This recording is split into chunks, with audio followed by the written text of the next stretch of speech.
할렐루야 샬롬하고 인사합니다. 할렐루야 샬롬 샬롬 샬롬 샬롬 샬롬. 하나님 사랑합니다. 여러분 주 안에서 사랑합니다. 오늘 창세기 말씀 함께 봅니다.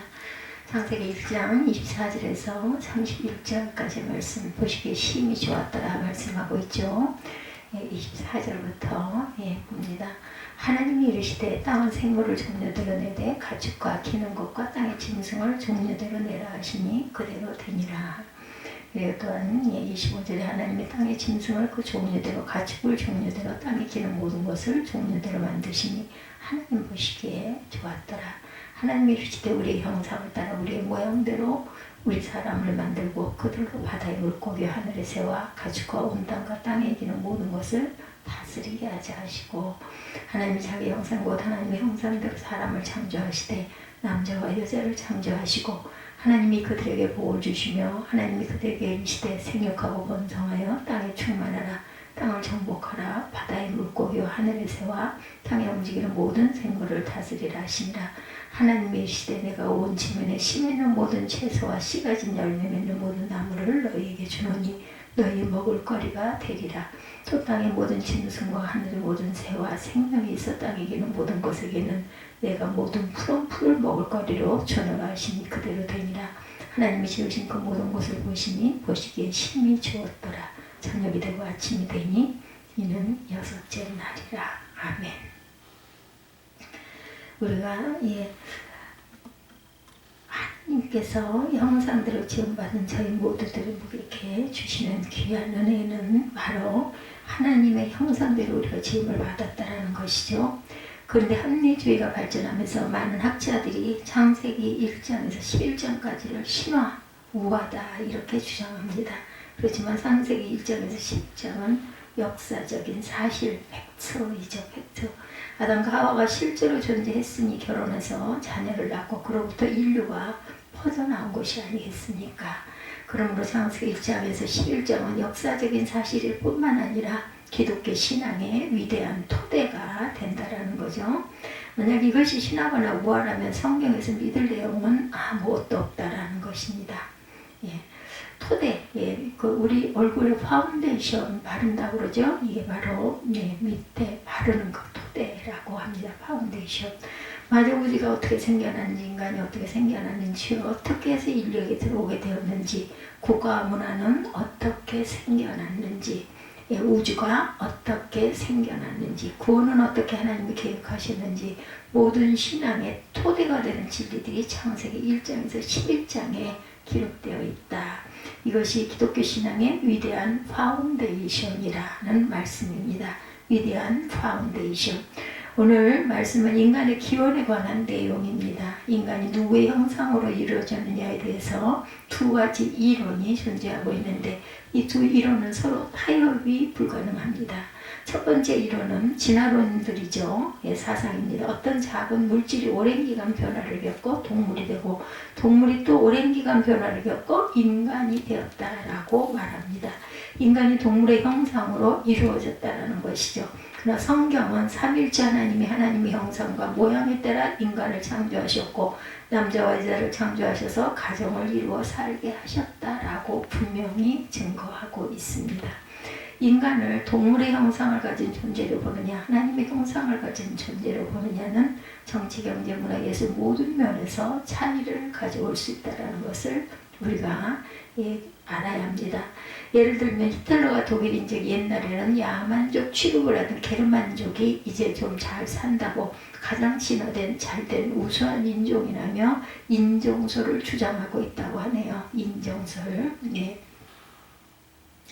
그러면 유대인들은 가장 진화가 덜 됐느냐 600만 명이나 죽였지 않습니까? 인간이 동물의 형상을 가졌다고 보니까 인간 죽이는 것을 동물 죽이는 것으로 생각하는 것이라는 겁니다. 이처럼 무서운 정치적 사상이 나올 수가 있다는 것, 그리고 도덕적으로도 인간을 죽여놓고 짐승 하나 죽였다고 생각하게 되는 것이죠. 이처럼 인간이 동물의 형상을 가진 존재인지 하나님의 형상을 가진 존재인지는 모든 삶의 영역에 영향을 주는 굉장한 중요한 사상이라는 것. 첫 번째, 인간을 창조하신 하나님은 과연 어떤 존재일까요? 하나님이 가라사대 우리 형상을 따라 우리의 모양대로 우리가 사람을 만들고 1장 26절에 증거하고 있죠. 다른 피조물은 하나님의 말씀 한마디로 만드셨습니다. 빛이 있으라 하시면 빛이 있고 물이 한 군데 모이라 하면 물이 모였어요. 하나님의 말씀 한마디로 만물이 다 이루어진다라는 것입니다. 그런데 인간을 창조하실 때는 하나님이 서로 의논을 하셨다라고 증거하고 있죠.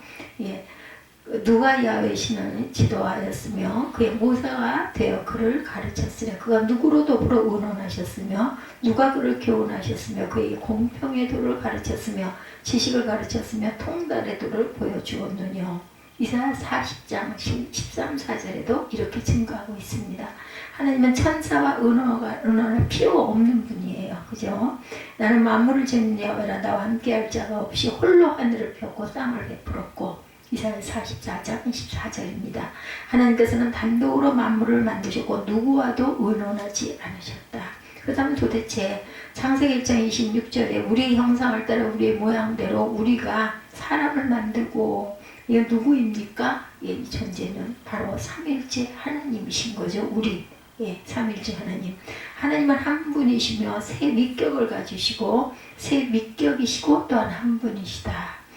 쉽게 얘기하면 하나님은 한 분이고 세 분이고 세 분이면 한 분이라는 것입니다. 하나님의 한 분이라는 것을 고집하면 군주신론이라는 이단이 되고 하나님의 세 분이라는 것을 고집하면 삼신론이 된다 그러죠. 삼신론. 그런 이단이 됩니다. 삼위일체는 인간의 차원에서 이해되지 않습니다. 무슨 말인지 믿지 않는 사람들이 도대체 뭐 하나와 셋이고 셋이 하나야 이렇게 생각하지 않겠습니까? 왜냐하면 하나님의 존재 양식은 하나님의 차원에서 이해해야 하기 때문에 인간의 차원에서는 이해가 안 간다라는 것이죠. 삼일체를 이해하려고 하지 마시고 믿으시기 바랍니다. 창세기 1장 26절에서 우리라는 복수로 나오는데 27절에 보면 자기 형상이다 단수로 나옵니다. 이것만 봐도 하나님은 단수이고 복수이시고 복수이며 단수이시라는 것을 우리가 알 수 있죠. 이외에도 구약성경 많은 곳에 삼일체 하나님에 관한 암시가 곳곳에 있습니다. 시편 110편 1절에 여호와께서 내 주에게 말씀하시기를 내가 내 원수로 내 발등상 되게 하기까지 너는 내 우편에 앉으라 하셨도다. 여호와께서 내 주에게 말씀하셨다 이렇게 나와 있습니다. 즉 성부 하나님이 성자 하나님께 말씀하셨다라는 것이죠. 내가 내 원수로 내 발등상 되게 하기까지 너는 내 우편에 앉으라. 그래서 지금까지 예수 그리스도가 하나님 보좌 우편에 앉아 계신 줄로 믿습니다. 땅의 모든 끝을 정한 자가 누구인지 그 이름이 무엇인지 그 아들의 이름이 무엇인지 너는 아느냐. 잠언 30장 4절입니다. 천지를 창조하신 분의 이름을 구약시대에는 몰랐어요. 그렇지만 신약시대가 와서 그분의 이름이 예수라는 것을 우리는 분명히 알게 됩니다. 입맞추라 그렇지 아니하면 진노하심으로 너희가 길에서 망하리라. 시편 2편 11, 2절이죠. 야훼 하나님의 아들을 믿어야 망하지 않는다. 시편에 야훼를 경외함으로 섬기고 떨며 즐거워할지다. 그 아들에게 이 편에서 분명히 선포하고 있죠. 신약 성경에 나오게 되면 구약의 희미한 것이 분명해집니다. 계시가 점진성이 있기 때문이죠. 세 위격 모두 창조에 관여했음이 분명해집니다. 성부 하나님의 창조자라는 것은 아무도 의문을 갖지 않아요. 그렇다면 성자 예수님이 창조에 관여하셨을까? 신약 성경은 성자 예수님도 창조자라고 분명히 요한복음 1장 2절 3절에 그가 태초에 하나님과 함께 계셨고 만물이 그로 말미암아 지은 바 되었으니 지은 것이 하나도 그가 없이는 된 것이 없느니라. 아멘. 여기서 그는 예수 그리스도를 뜻합니다. 만물이 예수 그리스도로 말미암아 지은 바 되었다라는 것이죠. 이 모든 날 마지막에 아들로 우리에게 말씀하셨으니 이 아들을 만유의 후사로 세우시고 또 저로 말미암아 모든 세계를 지으셨느니라. 히브리서 1장 2절이죠. 아들로 말미암아 모든 세계를 지으셨다라는 것입니다. 성부 하나님도 창조자이시고 성자 예수님도 창조자이시고 성령님도 수면 위에 운행하시며 창조를 하신 것입니다.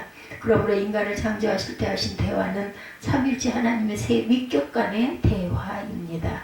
삼일째 하나님은 서로 대화도 가능하고 의논도 가능하고 각자 사명도 다르고 그러면서 한 하나님이시다. 삼일째 하나님이 다른 피조물을 지으셨을 때는 그냥 좋았더라 이렇게 말합니다. 그렇지만 피조물의 최정상인 인간을 지으신 후에는 보시기에 심히 좋았더라.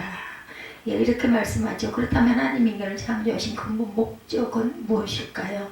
여러분은 하나님이 혼자 계시기 심심하셔서 인간을 키우셨다고 하는데 하나님은 혼자 계셔서 심심한 분이 아니죠. 하나님 인간을 왜 지으셨을까요? 여러분들, 예, 무릇 내 이름으로 일컫는 자 곧 내가 내 영광을 위하여 창조한 자를 오게 하라. 그들을 내가 지었고 만들었느니라. 이사야 43장 7절 말씀입니다.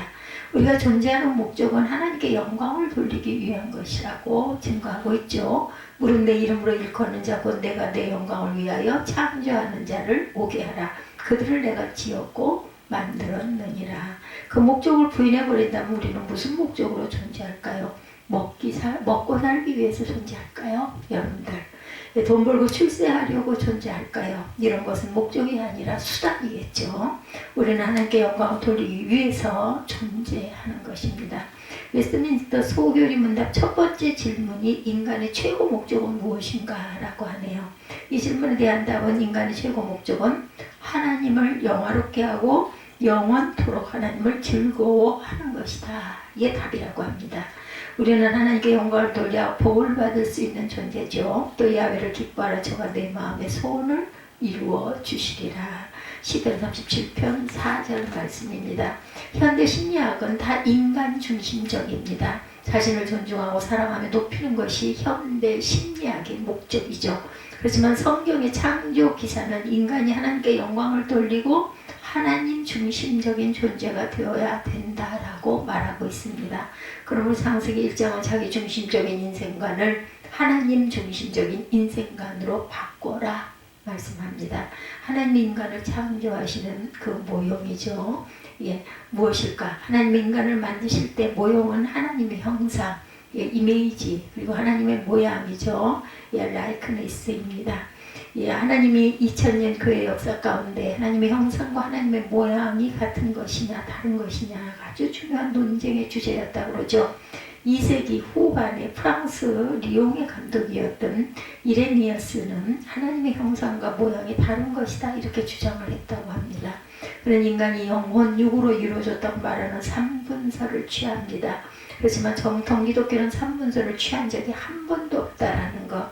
인간은 영혼과 육신으로 이루어져 있고 영과 혼은 따로 구별되지 않습니다. 그렇지만 이네리어스는 인간을 영혼, 육 이렇게 구별해서 영은 하나님의 형상이고 혼은 하나님의 모양이다 이렇게 말합니다. 하나님의 형상에는 자유의지가 들어가 있는데 아담과 하와가 타락했을 때 예, 즉 그 혼, 하나님의 모양만 파괴되고 영, 즉 하나님의 형상은 그대로 남아있다라는 것이죠. 결국 인간의 자유의지로는 옹호하기 위한 이론인 것입니다. 이것을 동방정교와 로마 카톨릭이 그대로 이어받아 지금도 자유의지론을 주장하고 있습니다. 인간은 자유의지로 선행할 수도 있고 예수를 믿을 능력도 있어서 구원에 공헌할 수도 있다라고 주장을 하죠. 하지만 개신교에서는 인간이 자유로운 존재이긴 하지만 구원에 공헌하거나 기여할 수 있는 자유의지는 없다라고 말합니다. 그러므로 개신교는 하나님의 형상과 하나님의 모양을 구별하지 않습니다. 하나님의 형상과 모양은 같은 것으로 창세기 5장 3절이죠. 아담이 130세에 자기 모양 곧 자기 형상과 같은 아들을 낳아 이름을 셋이라고 하였고 이렇게 나오죠. 자기 모양과 형상은 상호 교환해서 사용할 수 있는 동의어로 사용합니다. 그러면 하나님이 자기 형상을 따라 자기의 모양대로 인간을 지으셨다고 한 것은 동일한 용어를 반복적으로 사용해서 의미를 강화합니다. 그렇다면 하나님의 형상이란 도대체 무엇일까요? 여러분들, 하나님의 형상에 대해서는 사람들마다 의견이 분분하죠. 먼저 하나님의 형상에 관한 잘못된 이론 세 가지를 말씀드려 봅니다. 첫째, 하나님의 형상으로 지음받았다는 것은 인간이 신이 되었다는 것을 의미하지 않습니다. 어떤 분은 인간이 돌을 닦으면 신이 될 수 있다고 하는데 어림도 없죠. 인간은 결코 신이 될 수 없어요. 창세기 3장 5절에 뱀이 하와를 유혹할 때 선악과를 먹으면 하나님과 같이 될 수 있다라고 유혹을 하죠. 그러면 인간이 신이 될 수 있다고 하는 가르침은 사단의 가르침이라는 것. 둘째, 하나님의 형상으로 지음을 받았다는 것은 인간의 육신의 모양이 하나님을 닮았다는 것을 의미하지 않습니다. 왜냐하면 하나님은 영이시기 때문이죠. 하나님은 영이시니 예배하는 자가 영과 진리로 예배할지니라 요한복음 4장 24절이죠. 내 손과 발을 보고 나인 줄 알라. 또 나를 만져보라. 영은 살과 뼈가 없을 때 너희 보는 바와 같이 나는 있느니라. 이렇게 누가복음 24장 39절에 예수께서 나를 만져봐라. 십자가에 못 박히시고 부활을 하셔가지고 제자들을 찾아오셔서 이렇게 말씀하죠. 음식도 같이 잡수시죠. 하나님은 우리와 같이 육신을 갖고 존재하시는 분은 아닙니다. 그러므로 하나님의 형상으로 지음받았다고 할 때 육신의 모양을 닮았다는 것이 아니라 영적인 특징이 닮았다는 것입니다. 만약 인간의 육신의 모양이 하나님의 형상이라면 고릴라나 원숭이에게도 어느 정도 하나님의 형상이 있다고 말해야 할 것입니다. 셋째 아담과 하와의 범죄로 인해서 인간에게 하나님의 형상이 완전히 사라졌다는 생각은 잘못되었죠.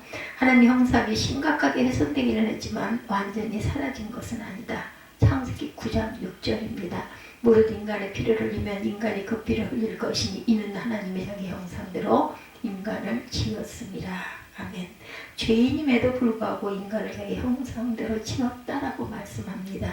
이것으로 우리가 주 아버지를 찬송하고 이것을 하나님의 형상대로 지음을 받은 인간을 저주한다. 야고보서 3장 9절입니다.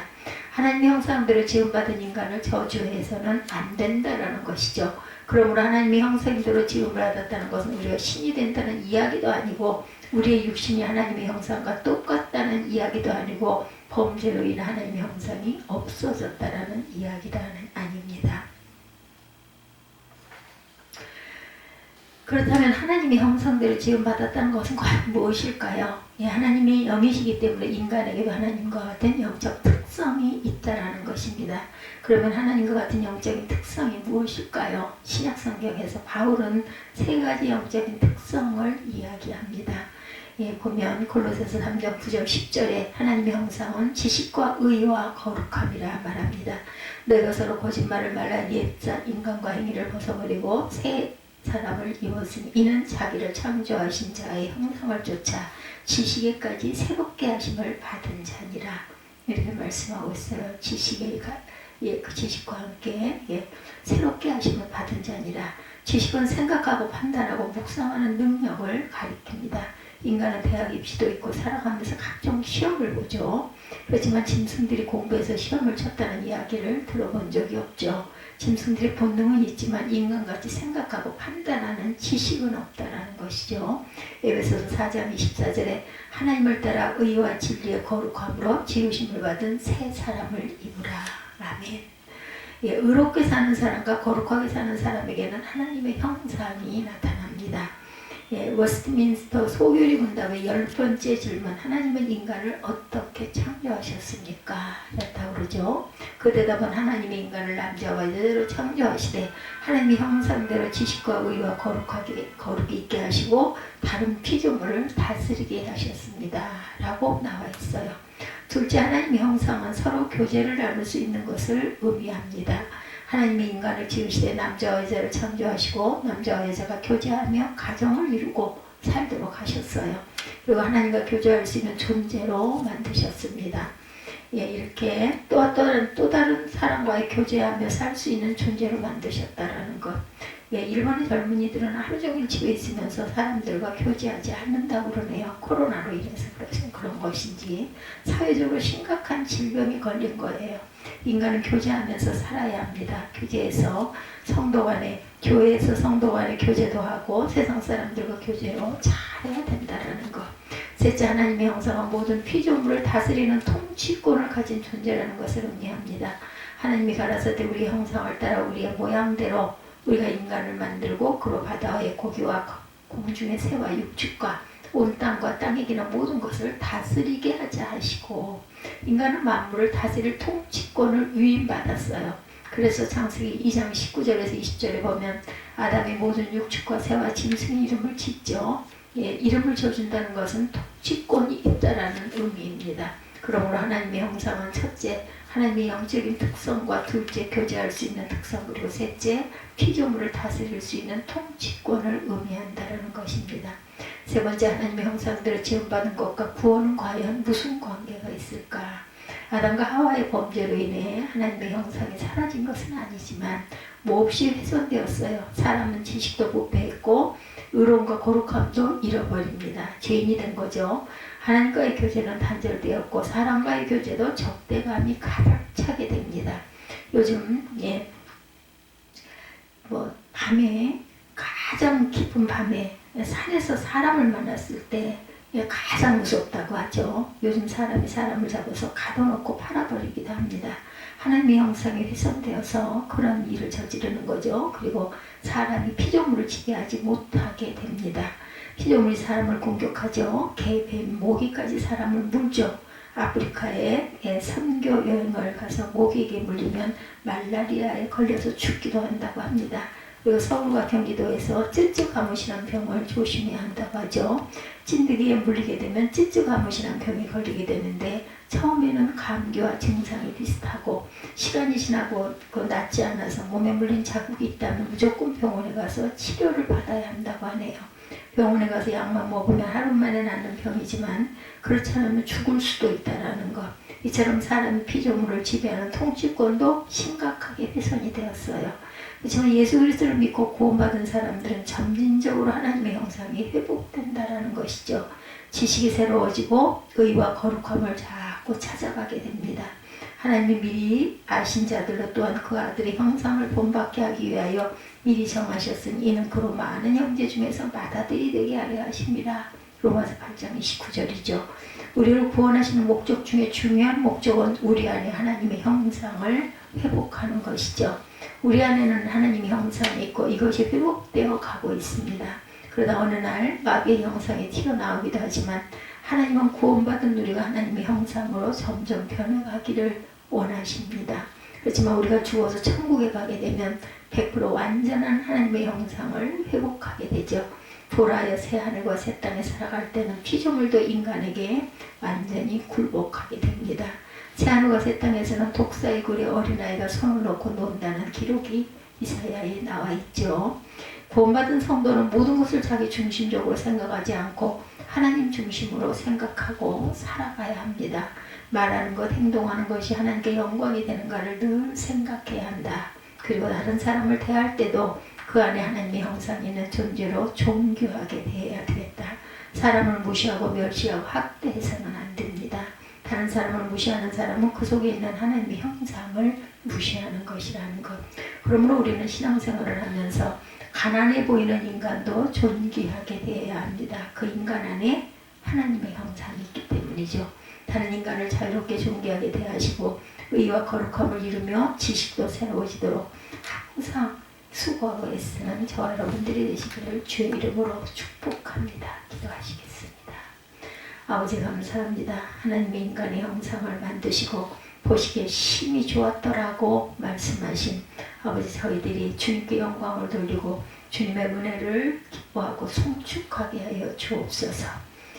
하나님이 지으신 그 모든 것을 보시니 보시기에 심히 좋았더라. 저녁이 되고 아침이 되니 이는 여섯째 날이라. 하나님의 형상대로 지음받은 저희들이 주님의 은혜를 기뻐하게 하여 주옵소서. 감사드리옵고 거룩하고 존귀하신 예수 그리스도 이름으로 기도드렸사옵나이다.